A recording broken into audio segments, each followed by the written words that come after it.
We're going to use Docker to containerize our Facebook Messenger system. We're going to explore volumes and how they can be used such that our data can persist and survive container restarts. We're also going to take a look at setting up our development environment such that we have hot reloading for our NestJS files.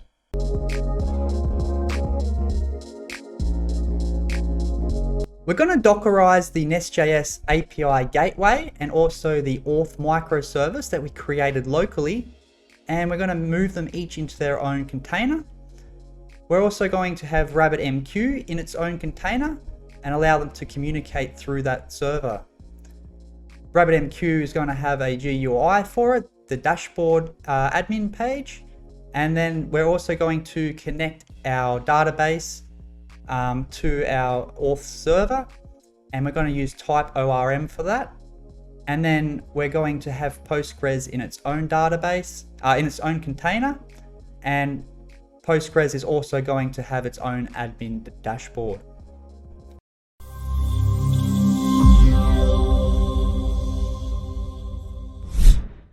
Let's take a quick look at what we're going to build before we get into it. So here we are in Docker Desktop, and we can see that we've got a bunch of services here. In the previous video, we created the RabbitMQ service, but we're going to go ahead and we're going to connect our API gateway up with our auth service, and we're also going to use PostGres, and there's also a PostGres graphical user interface. So let's just have a quick look at that. So we can see here that we're logged into the PostGres database here. This is handy because we're going to be able to see all our tables.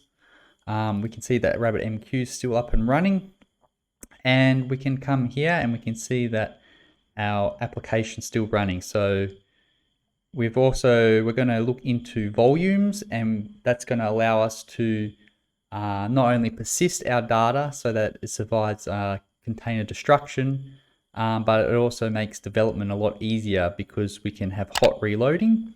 So just to demonstrate that, if I click on Visual Studio Code and I get rid of this exclamation mark and I save the file, there's hot reloading there. And if I come back here and reload the page, we can see that the exclamation mark's gone. So let's build this. So let's jump back into Visual Studio Code. And let's start by looking at the Docker Compose file. So far we've set up the RabbitMQ. We've done that in the previous video. So what we want to do now is we want to set up the NestJS service. And of course, this code's all on GitHub, so you can link, the link's going to be in the description below, so you can just copy and paste that if this is going to be your first video. I would suggest watching the first one if you're following along with the series, but perhaps you just you're interested in setting up Docker for NestJS, Postgres, and then using microservices as well, so RabbitMQ. So let's just have a look. We've got the RabbitMQ microservice going. So let's get the API service going. And actually, let's start by getting our auth service. So here we can see we can have this auth service here. This is the auth microservice. And what we want to do is we want to refer to a Docker file. This Docker file is in the auth folder, and that is in relation to this current root directory here. So just to minimize that, we can see that the Docker Compose, it's in the root directory here, and the Docker file is going to be in apps, and then it's going to be in auth, and then it's going to be in Docker file. So let's just take a quick look at the Docker file. So it's relatively simple, and this is for development only. So basically we're just grabbing the node image from Docker Hub, and then we're going to have a working directory. So the working directory is where we're going to be in the Docker container. So by default, there's a user folder, and it's customary to put a source/app as a folder where the application is going to be. So this Docker container, it's going to have this source/app folder. And then what we want to do is we just want to copy and paste the package.json file over.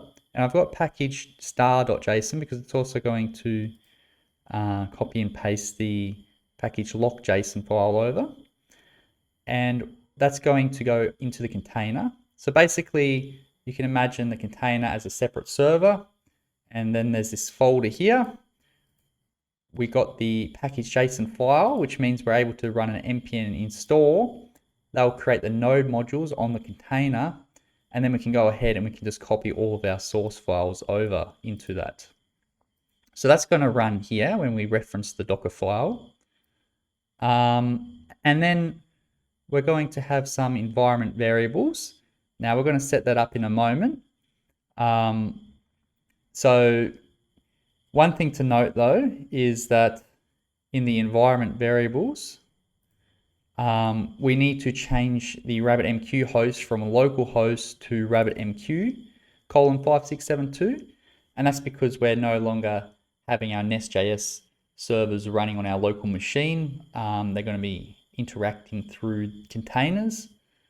So we just need to make that adjustment there. So if we come back to the Docker Compose file, we can see that this service actually is going to depend on RabbitMQ, of course. We need RabbitMQ to be up, but we also need PostGres to be up as well, because the auth service, as you recall, is going to connect to the database to have all the information relating to users. So we'll see how we can connect to that in just a moment. And then we have this volume here. And this first volume, this is a bind mount. And a bind mount, what it does is it takes, so we got our current directory here. So that's everything in here.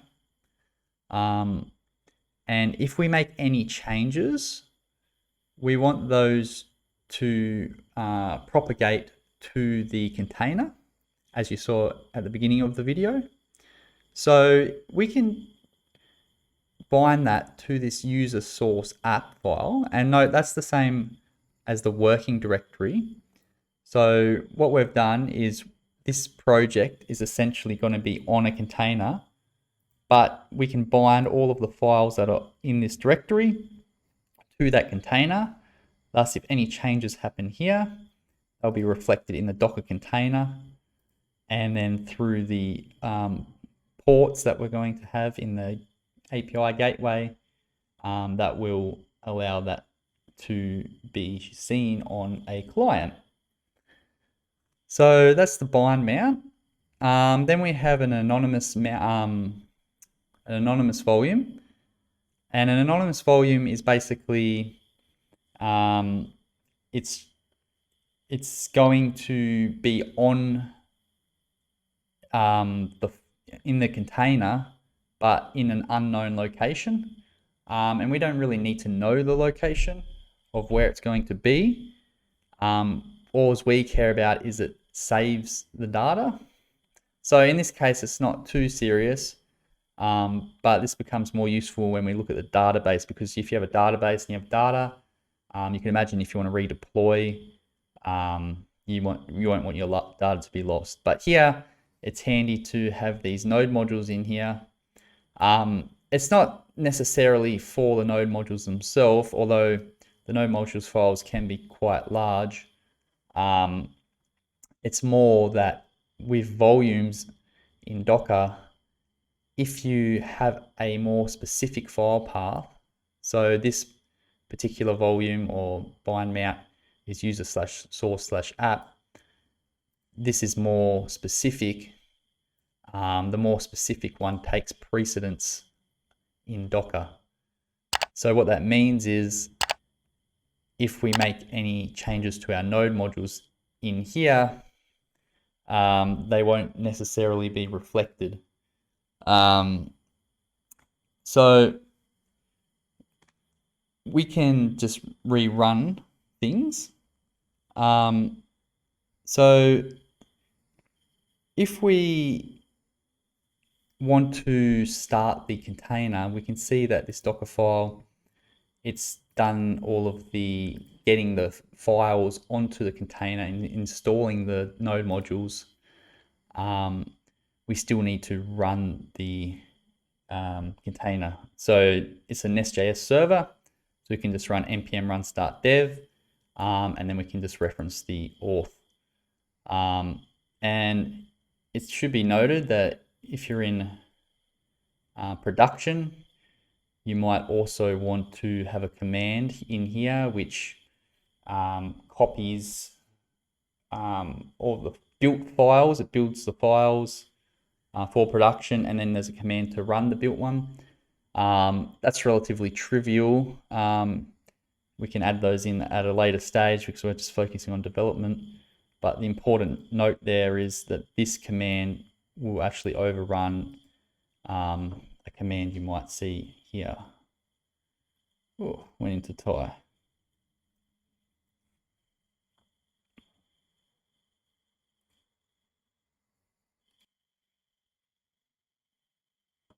So it's possible to have something like this, a command, and then you might be running, say, node, and then you might want to point at some sort of this folder, for example.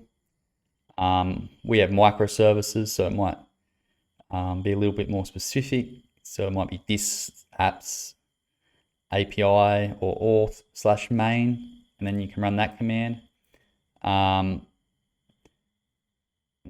But we can just, we don't really need that for what we're doing. We're just doing development purposes. But just saying, if you do want to have production, you can just add that extra command in there. And then when you're working in development mode, this command will overwrite that command. So that's essentially how you set up a NestJS server in Docker. So we can pretty much copy this for the API gateway as well. So if I just paste that in there, we can see that we've got the similar sort of thing. We've got the API, the context is this root folder, and then if we go to the API Docker file, so let's close this one now. If we come to this Docker file here, we can see that it's doing essentially the exact same thing. It's one thing to note is that this is actually going to be in a separate, in its own container. So if you look into Docker desktop here, we got the auth as a container, and then we got the API as a container. It is possible, just to demonstrate this, that if you look at the PWD, that might be a little bit small there, but we can just do a quick ls, and essentially this container is basically like a server, and we've set the working directory to here, and we can see our files in here. So that's all I really wanted to mention about that, because just to make sure we're not getting clashes between the two, they are on separate servers there. So we can go ahead and close that. Now, one thing to note is about this first NestJS service. This is a microservice, and it doesn't expose a port, and we're going to connect to it through the API gateway, which does have a port. So if we just take a look over in the auth module here, sorry, not the auth module, the API gateway, one of the main files here. What I've done here is I've just listened to the port 5000. I've just changed that from 3000 to 5000. That's just to avoid, basically I know I'm going to be working with React. And even if you're not, I might have some other NestJS microservices that are hybrid microservices that both expose a port and also are a microservice. So I'm sort of in anticipation for that, I've sort of changed the port. So, you know, because you don't want to have 2 ports on 3000. So that change has been made there. And one interesting thing is when I was doing that, I accidentally, well, not accidentally, but I changed the port to 6000, and then I was getting like an error, and it turns out that 6000 is actually a reserved port. So there's a bunch of reserved ports, and I think, you know, you need to go into Google and just type in the reserved ports for your operating system. But it's just an interesting side note that if you change the port to some random numbers, and then something's not working, you can just check that it's not a blacklisted port. So back to our Docker Compose file, we can see that we've got this port here. So I've just mapped the port to 4000, from the 5000 to the 4000. Because, you know, we started at 3000 and then just added 1000 there. You can make it any number you want, basically, as long as it's not a reserved port. And then here we're referring to the end file.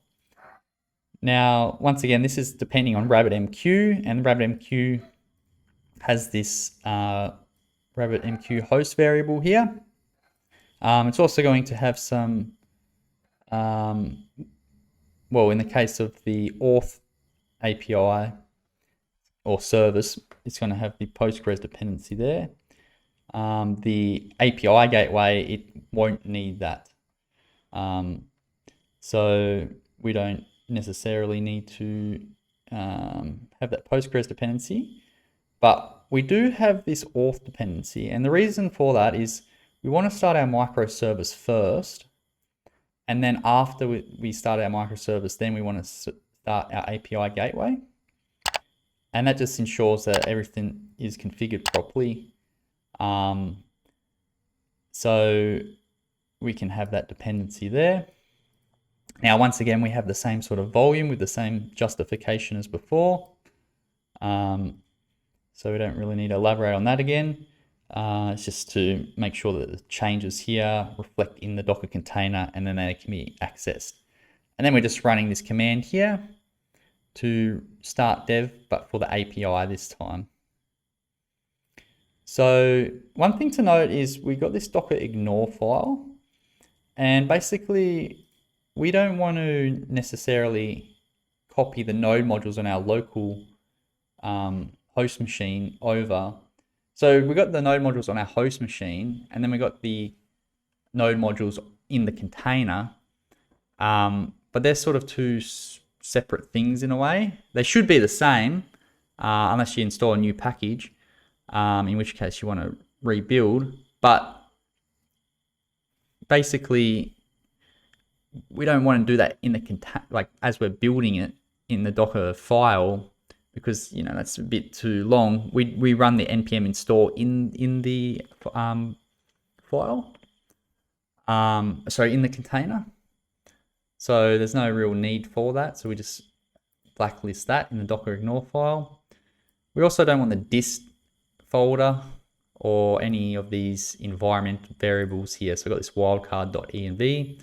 All my files are just .env, but sometimes, well, I'm just using this one shared env, but sometimes we might have a more specific one. So for example, we might have a postgres.env or a RabbitMQ env in the future. So that's the Docker ignore.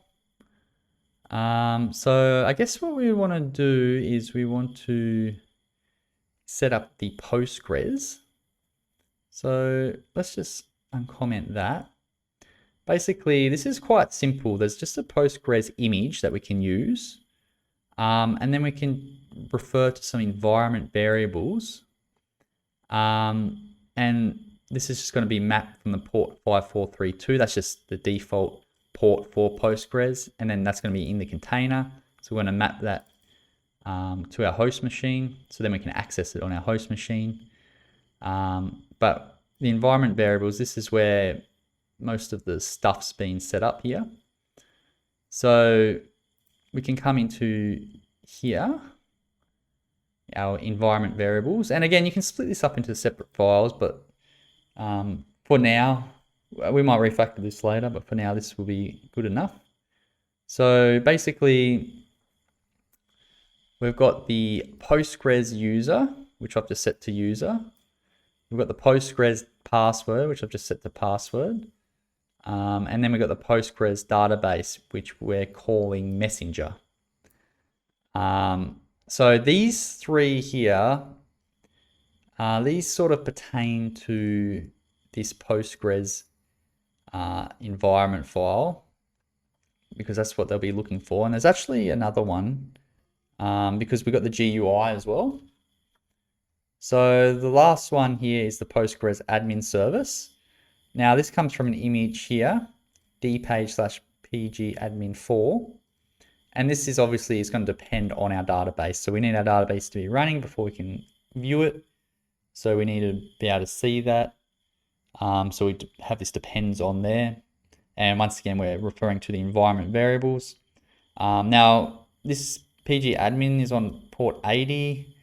So I've actually made up this random sort of, or semi-random number, 15432. It's semi-random because it's sort of based on the fact that the RabbitMQ documentation, they have their server on port 5672, then the GUI, they just added the 1 in front of it. So I've done an analogous thing here where this port was 5432, so I just added a 1 here.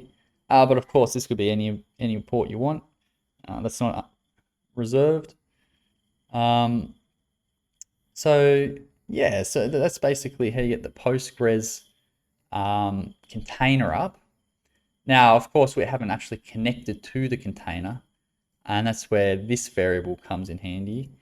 So these variables help with the actual Postgres itself, because you're referencing these environment files and it's looking for those. So, you know, the Postgres servers here has these files here. These variables here. Then the Postgres admin panel, it has these pgadmin default email and pgadmin default password. So I've just made that password. This email can be whatever you want. And this is what you log into to access the GUI. But this Postgres URI, this is what's going to be used from our Nest services to connect. So basically, it still uses the same variables because, of course, you know, you make the database, you're going to need to log in with the same username and password. But it just has this string here. So it's got like the host name and it's got the particular port number. So it's just this URI where it's Postgres / Postgres user, which we've set here, then the Postgres password, and then the name of the database after the this thing here. So that's essentially all of the Docker side of things set up, and the environmental variables that we need. I guess the final piece of the puzzle is to look at the TypeORM. So I should probably mention that we are using TypeORM. So TypeORM is an ORM for relational databases. So we're using Postgres, and it's a way to map the database to an object, and it also lets you perform a bunch of, you know, so you don't have to write your SQL out manually. You can have some predefined methods, let's say. So we'll see that in the next video. But I've just added in this block of code here. And of course, you're going to need to install something for this. So let me just open up the terminal here. But basically what you need to install. So obviously I've already done this, but just to follow along, we can run npm install at nest.js / TypeORM. So that's Nest's implementation of TypeORM. And then we just need the TypeORM itself. And then we need PG for PostGres. So you can just go ahead and enter that command in. And of course, this code's all on GitHub, so you can just copy it over if that's easier. So basically, you need to import the TypeORM module from that there. And then in the imports, in the auth module, we're going to connect to it. So it's the auth module that's connecting. It's not the API gateway. It's just the auth related stuff. So we have this TypeORM module, then we can have this for root async, which takes an object, and the object, we're going to need the environment variable, so we need to import the config module, and then we can use this use factory method, which takes that config service, and it's going to need the type of the database, because TypeORM can work with MySQL, it can work with all types of relational databases. So we just need to specify that the type is Postgres. And then the URL is that Postgres URI that we've constructed here. So that gets referenced there. Now, and one important thing to do is also you need to inject that, because you need to inject it to be able to utilize it. Now, right here, I've got these commented out. So essentially, basically, when you're developing, let's say, and there's sort of an expectation that you might know a little bit about TypeORM, but if you're not, that's all right. It's basically, you write a TypeScript file, and it's basically the interface or the class that represents the database. And when you type that in and save it, if you have these properties on here, like especially the synchronized true property here, that will automatically, update your database. And that's fine for development purposes. But the problem is, like, let's say you have a table and in production, and you have a whole bunch of records in your table, and then you want to add an extra column, for example, or, you might want to modify something, or you might just want to change something. Essentially, you want to be sure that you're going to save all that data. So in the next video, what we're going to look at is we're going to look at TypeORM migrations and ways that you can preserve your data. But I just wanted to mention that here, because if you're looking for the NestJS documentation, when you're getting started, you basically see this synchronized true thing, and then it mentions to not do that in production, but the implementation details are TypeORM, or it's on the ORM side of things. So I thought that was a little confusing when I first read through the NestJS documentation. It didn't actually say that. It's only when you dive into the ORM, so TypeORM, that you become aware that you need to be able to do that. But if you already know TypeORM, that's great. I sort of picked it up as I was learning NestJS. So we're going to solve that issue in the next video. So with all of that, we've pretty much done what we've needed to do today. So just to recap, we've set up hot reloading. We connected the database to our microservices, and we've got RabbitMQ still running. So thanks so much for watching, and I'll see you in the next video. Cheers.